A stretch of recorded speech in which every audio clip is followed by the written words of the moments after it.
So Dr. Corrie, you've talked a lot about young people and dealing with systems of power and systems of oppression, and there's a history to why young people are disempowered in a lot of ways. And could you teach us and expand some on the background of why young people are disempowered? Yeah. So there's been some research, other colleagues of mine, David White is an example of this, he talks about it in one of his books, but there's adolescence is a social construction. As a category, it did not exist 150 years ago. The psychological theorist G. Stanley Hall wrote this book about adolescence and essentially coined the term and marked out this phase of life as this separate phase between childhood and adulthood. And essentially, it's a product. It didn't exist at first because there really wasn't a big amount of time between when you were too young to farm and then were old enough to take care of yourself. And so, you know, that rite of passage that would normally come essentially when you are able to sire children or to bear children, then you get married, that starts to get bigger and bigger and bigger. The moment between your puberty and then the moment when you actually get to be an adult. Because we have an economic shift from an agrarian society to an industrialized society in which little people can't be or shouldn't be working in factories. So we start to create this broader span of time where you're a child, but you can't quite go into the workforce until later. And if you can't go into the workforce until later, you can't really start a family either. So then we create this liminal space. What do you do with humans in this liminal space? For G. Stanley Hall, this was a dangerous time because he noted, and I think we all note, that in those teenage years, there's a lot of energy. Young people have lots of energy and exuberance, and that's fantastic.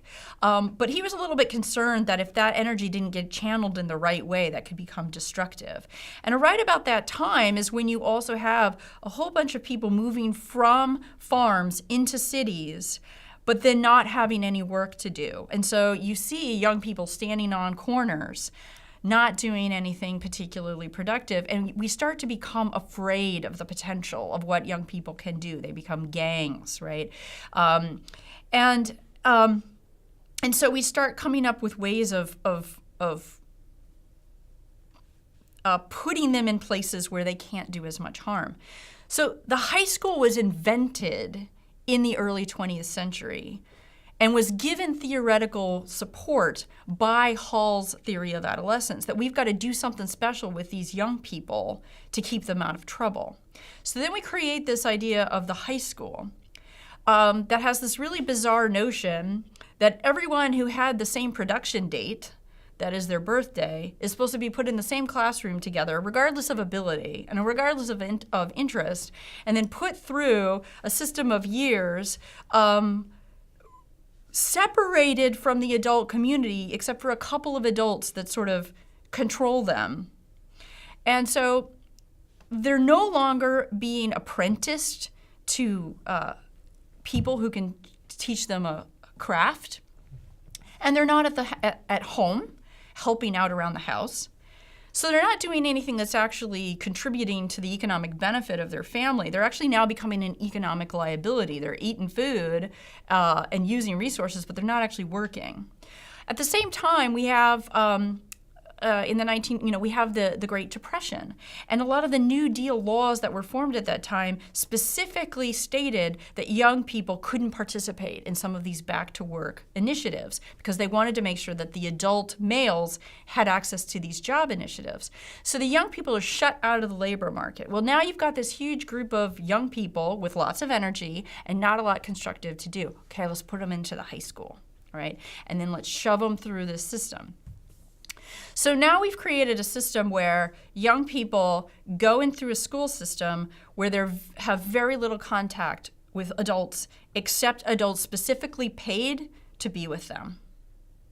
And the longer we do this, we start farming out all of the interactions that young people would have adults, right? So now they have coaches, now they have tutors, now they have their piano teacher. They do all things all day long except actually spend time with their families or spend time in a church, which is the last possible intergenerational space. So we've created this silo and put young people in it. They're all with people the exact same age. Then we create a youth culture that starts marketing to them.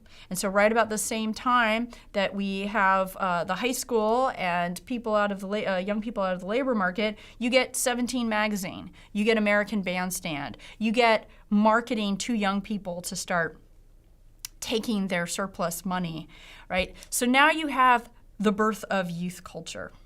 So now we have a society in which adults have very little contact with young people, except this idealized understanding of youth. So we all want to be youth, but we hate youth at the same time because we don't know young people.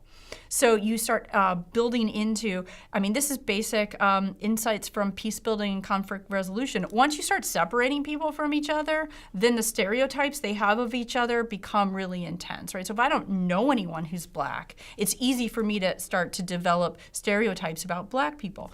Well, if I'm an adult, I can spend most of my days having zero contact with a teenager unless I actually have one myself. And so it's easy for me to watch the news and be like, okay, youth are spoiled, they're lazy, they're so entitled, millennial. You see that in your Facebook feed or in news, the way we hate on millennials all the time, and now Gen Z. When we talk about the youth vote right now, why aren't the youth voting enough? You see it again and again and again. And so there's this history of sort of separating young people from adults. So now they start to believe the stories that are being told about them. You're not supposed to be doing anything. Your job is to study. Your job is to study now, and eventually you get to become an adult. And so that's very disempowering. You're not allowed to actually do meaningful work that contributes to your family or to contributes to society. And so you're just supposed to be in school later and later and later, and then someday you get to be an adult. And so what I try to do in working with young people is to tell them a little bit about that history, and to remind them. This hit home for me very deeply this year because I actually got the privilege of being able to see Hamilton on stage, and which everyone should see if they can. But if not, just listen to the soundtrack. The important thing is Alexander Hamilton was 19 when he showed up in New York. He was 21 when he fought in the Revolutionary War, and that was not uncommon. Most of the leaders of the American Revolution were teenagers. Young people are stunned to discover that our nation was essentially founded by teenagers. Let's reclaim that history. We see this with the young people coming out of the Parkland shooting. We see this with the young people leading the protests at Standing Rock. We see this in the leaders of the Black Lives Matter movement. We see this in the leaders of the Occupy movement. But they keep getting co-opted and told through the media lens that these are spoiled brats or these are dangerous people. And we have to keep resisting that and critically engaging that and saying, no, these are young people who are actually reclaiming, taking that energy that Stanley Hall was so afraid of, and actually using it for justice.